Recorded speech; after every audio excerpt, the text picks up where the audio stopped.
Hello, Louisiana Beer Reviews do a review. We're doing Paperback Brewing's Bunny with a Chainsaw, and Claude Diamond sent this to me. Thank you, Claude. Claude. He's always talked about this on our group hangouts, and he wanted us to try it. So what type of beer is this? Hazy IPA. The favorite. And it's coming in at 8. Thank you, Claude. Now, Claude loves this beer, so... Yeah. So yeah, this is coming in a 16-ounce can vessel, 8.2% alcohol. It has that adhesive paper label. Yeah. So we're expecting all kinds of good things with this. It does have that classic hazy look to it, which is almost like a pineapple juice. Yeah, good description.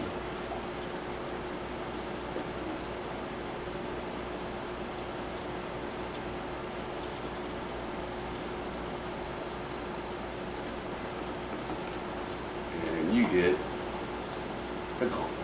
Now let me see if I can get any more information. So, you know, a lot of modern, 8.2, a lot of modern beers have the, I already mentioned that. the funny animal labels. Yeah, it looks like the Easter Bunny on there. Yeah, it's pink, it's got a chainsaw, it's funny, it's kind of contrary. Yeah, Glendale, California. Okay, so that's in Los Angeles County. I'm sorry, it says San Diego. Los Angeles County. His cuteness will cut you to pieces. Oh, yay. All right, so brewed with love in California. There you go. It smells very clean. It smells very clean. White bread crust, the little hop oil pininess, a little bit of that little fruit, like you say, pineapple. Little cleanness, like a little slight soapiness, slight. So I meant with clean. Oh, like pine sol?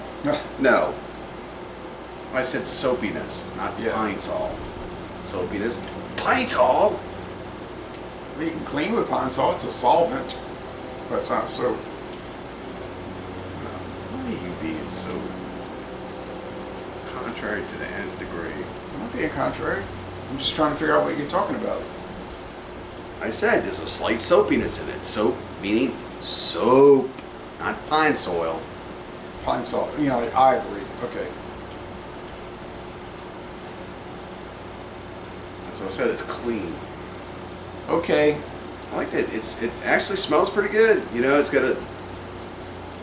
like pineapple with my soapiness.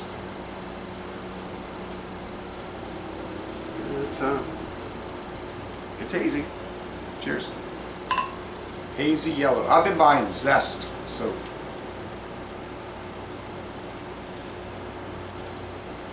Because I don't feel like I'm fully clean until I'm... Until you zest fully clean. Yeah. Yeah, boy, I like this beer. It's got a pininess to it. You don't normally get that with the hazies. Pininess. It's very piney. You don't get that with hazies. Usually a hazy like this, under this particular opaqueness, is usually cereal bowl, milk, Oh, yeah. Oh, candy man. flavor. Don't even bring it up. Does this have do you know the IBUs on this as you look it up? I think they said 40, but it seems higher than that. I think that's the pininess you're tasting. The hop bitterness seems higher than it. It seems like it's 4 out of 5. A lot of the West Coast style IPAs, which originated, hence the West Coast style on the West Coast, always had that piney, that dankiness to them. Like Stone. That you would get from the particular hops that they would use, and all of a sudden the hops prices kind of went up, and then these beer makers that are not laud out per se to list their ingredients on there, just say they're putting this or that or whatever in it, and you know darn good and well it's not what's supposed to be in the Yeah, beer. well, pineapples will give you bitterness not pineapple, grapefruit will give you, I meant to say grapefruit will give you bitterness. Pineapple will give you sweetness. Right. Yeah, grapefruit will give you bitterness though. But that's cheaper than hops probably. But it would be the pith. Pith, which is what's between the rind or the peel and the fruit itself. Yeah. Well, I mean, grapefruit juice is pretty dang bitter. Just the body of it is bitter. You see, they got a born date.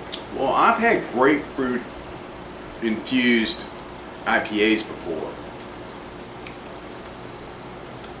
And, you know, since you did kind of mention it a little bit, there is a little grapefruitness, but man, I tell you what, pine's coming through in this.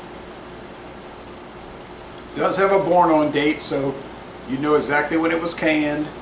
I've never had a beer from this company in my life.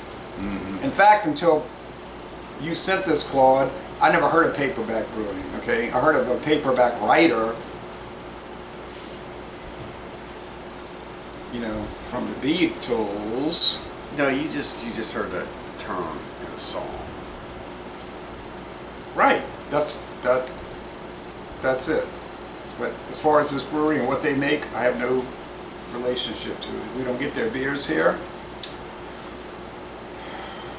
I like it. I like the flavor profile is coming through on this. I like the fact that it doesn't taste like the hazy junk we get around here. And yes, I did say junk that we get around here. I don't know what the price tag on this. I would assume it's $5, maybe $6, considering it's California. But yeah, you know, I mean, when it all comes down to it, you ultimately have control of your money and what you choose to drink. And ultimately, and everyone's entitled to their own opinion on stuff. And I think this one's really good. This is going to get a favorable score for me. I already had in my head that it wasn't going to get a favorable score before I tasted it because it is a hazy. I don't know what they're using to make the haze. Probably oat and wheat. I couldn't get a whole lot of information off the website except they were saying, you know, look at the cartoon, but which didn't tell me anything about the beer. Yeah. The body is not heavy, so it's medium bodied. The bitterness is pretty high. Wouldn't you say 4 out of 5 hop cones? I think it is. Yeah. Now, last time I had a really good IPA, West Coast style IPA, was at this brewery.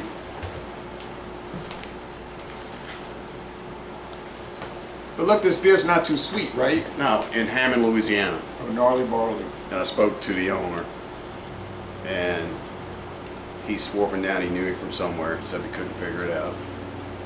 Zach. So I had to tell him where he might know me from. And once I said that, he was like, yeah. So, his beers are very good. I did taste his hazy when I was there. He explained to me how they made it with wheat and oat. And then he was like, you already know about beers. Why are you giving us such a hard time? I just want to see if you had an educated staff. So that was the last time I had one. It was really good. This one's really good. I would put it up against his beers, which I found to be exceptionally. I'd like to visit the brewery one day and take a, well, it wouldn't be much of a tour. It's a small place, but do some reviews or whatever there. But he might take us on a tour. I don't know. I sent him an email and he didn't respond. He must be a busy man. I took a tour when I went to Birmingham. I went to Trim Tab Brewery, and I said, "Do y'all give tours?" And the brewmaster was like, "No, we don't give tours." He said, "But I'll show you around the brewery," which was a tour. A tour, yeah. The finish is pretty crisp or dry. You know, it's not too sweet. The sweetness is not too high on this beer. It's not like a sweet bomb. No, you're not liking that. You like sweet things. I don't really like those. It has sweetness, like maybe 3 out of 5 sugar cubes, but it's not too high. Bitterness is higher than the sweetness. Well, if I was looking to drink a hazy IPA, and I'll be honest, I would never look to do that. But if I was looking to do that, this would be one of the ones I'd pick. Yeah, it's a good beer. I'm gonna go with 9.4 out of 10. I'm gonna give it a non. I'm gonna give it a non-O. A minus, okay. Yeah. I think it's good. You know, I'm just not hung up on the hazy style. I think all beers should be clear. All beers. Oh boy. But that's me. But this one's very good. Okay, so thank you, Claude, Thanks, Claude. for giving us this opportunity. And I'll read the 2 books that you sent me, that you wrote. So, Les Les Bon Temps Relais, an excellent to most excellent ale from Glendale, California. And we're going to end this review by saying, y'all go to Glendale, California and take a brewery tour. And I'll read the books when this was finished reading them, which might be in 4 years. Now, I'll read them fast. Oh, yeah?